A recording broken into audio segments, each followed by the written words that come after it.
Sino si Jesus para sa iyo? Ito po ang salita ng Diyos, ang ating kamay. Ngayon po ay Sunday, August 23, 2026, ng ika-21 linggo sa karaniwang panahon. Sa Ebanghelyo ngayon, tinanong ni Jesus ang kanyang mga alagad, sino ako para sa inyo? Madali nating sabihin na si Jesus ang Panginoon. Pero para sa isang kawal, ang tunay na sagot ay makikita hindi lang sa salita, kundi sa paraan ng paglilingkod. Sa ating unang pagbasa mula sa aklat ni Propeta Isaias, chapter 22, verses 19 to 23, ibinigay kay Eliakim ang susi sa sambahayan ni David. Ang susi ay simbolo ng kapangyarihan. Pero higit sa lahat, ito ay pananagutan. Ganoon din sa buhay militar. Ang ranggo, posisyon, armas, kakayahan at otoridad ay hindi pag-aari natin habang buhay. Ipinagkatiwala lamang ang mga ito sa atin. Kaya ang mahalagang tanong ay hindi gaano kataas ang ranggo ko, kundi paano ko ginagamit ang ipinagkatiwala sa akin. Ginagamit ba natin ang ating otoridad para protektahan at gabayan ang ating mga tauhan o para takutin sila? Ang tunay na leader ay hindi lamang marunong mag-utos. Marunong din siyang managot, makinig at mangalaga.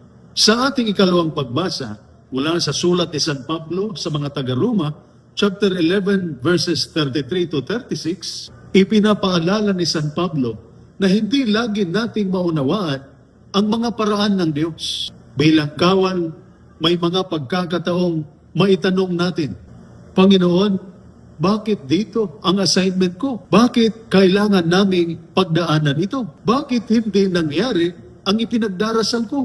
Ang pananampalataya ay hindi nangangahulugang alam natin ang lahat ng sagot.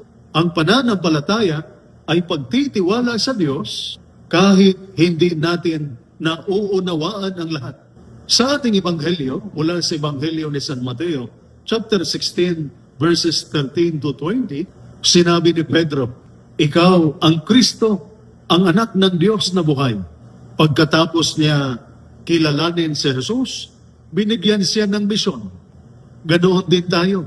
Kung si Jesus talaga ang Panginoon ng ating buhay, dapat makita ito sa ating tungkulin. Kapag pinili mong maging tapat, kahit walang nakakakita, sinasabi mo, Jesus, ikaw ang Panginoon ko.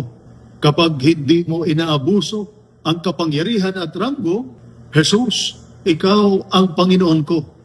Kapag pinangangalagaan mo ang iyong mga kasamahan at iginalang ang dignidad ng bawat tao, Jesus, ikaw ang Panginoon ko. At kapag nagpapatuloy kang maglingkod, kahit pagod, nasasaktan, o hindi mo naunawaan ang plano ng Diyos, Jesus, ikaw ang Panginoon ko. Mga kapatid, darating ang araw na matapos ang ating assignment, mawawala ang ranggo at ipapasa sa iba ang ating tungkulin. Ngunit mananatili ang isang tanong, sino si Jesus para sa iyo? At nakita ba iyon sa paraan ng iyong paglilingkod? Naway, ang buong buhay natin ang sumasagot. Ikaw ang Kristo, ang anak ng Diyos na buhay. Ikaw ang Panginoon ng aking buhay at paglilingkod. Ito po ang salita ng Diyos, ang ating gabay. Manalangin tayo. Panginoong Jesus, turuan mo kaming gamitin ng tama ang ranggo, otoridad at tungkuling ipinagkatiwala mo sa amin. Bigyan mo kami ng tapang na gumawa ng tama, kababaang loob sa pamumuno, at pananampalatayang magtiwala sa iyo kahit hindi namin nauunawaan ang lahat. Amen. At sumainyo at sa inyong pamilya ang pagpapala ng makapangyarihang Diyos, Ama, Anak at Espiritu Santo. Amen. Santa Maria, Ina ng Diyos, ipanalangin mo kami. San Jose, ipanalangin mo kami. San Miguel Arcangel, ingatan mo kami. Amen.